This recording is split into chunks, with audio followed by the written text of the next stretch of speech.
Welcome to the Superbook Show. Today, let's talk about sharing. Aw, I thought we were talking about art. I even brought this to showcase my talent. What is that orange thing? Orange thing. Oh, see, that was supposed to be an ornament, but now that I look at it, it looks more like a banana. Okay, let's talk about sharing. Sounds good.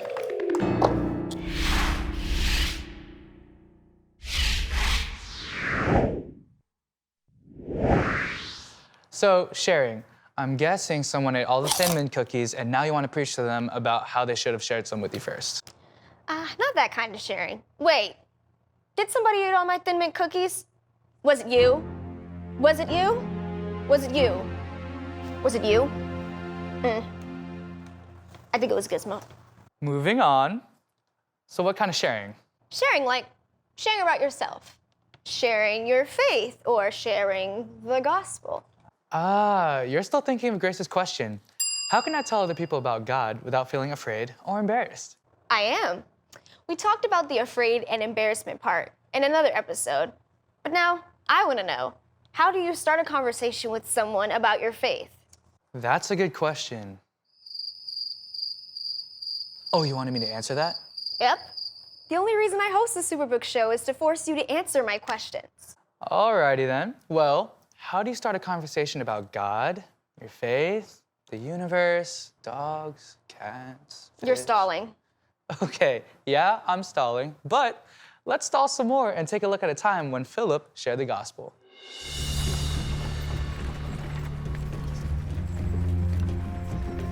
Go over and walk along beside the carriage. He was humiliated and received no justice. Who can speak of his descendants? For his life was taken from the earth. Do you understand what you are reading? How can I, unless someone instructs me? Okay, some good lessons in there. Yep. I should wait on the side of the road until an Ethiopian eunuch drives by. I was thinking more like, for starters, listen for the Holy Spirit. Philip was there because the Holy Spirit guided him. Right. And how does that translate to, us? Have you ever felt a prompting inside to talk to someone? Yeah, I usually try to ignore that. Because what if someone doesn't want me talking to them? The Holy Spirit knew that the eunuch needed to hear from somebody. It was God's timing. And I should trust God's timing. Yep, and another thing, notice how Philip didn't just start preaching at the guy. He asked him a question. Do you understand what you're reading? He asked him a question, and he sincerely asked it. It wasn't a tactic or a way of sneaking in his point of view. So, what if the eunuch didn't want to talk? Did God force you to believe in him? Of course not. Do you think God would want you to force him onto other people? Right.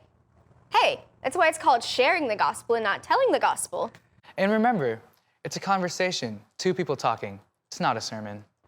What if I don't care what they have to say? Not to be rude, but I already know the truth. If you don't care what they have to say, then you aren't ready to share the gospel. What's the greatest commandment? Love the Lord your God. And before you ask, the second greatest commandment is love your neighbor as yourself. I think that if you don't understand that, then you can't understand the good news. If I love my neighbor, I care enough to let this be a dialogue and not a monologue. Yep. And I love how the Holy Spirit told Philip to go beside. Sharing is never, I'm better than you, so you should be like me. It's about coming alongside, saying, hey, we are the same, needing the same help. Can I point you to where I found my help? Couldn't have said it better myself.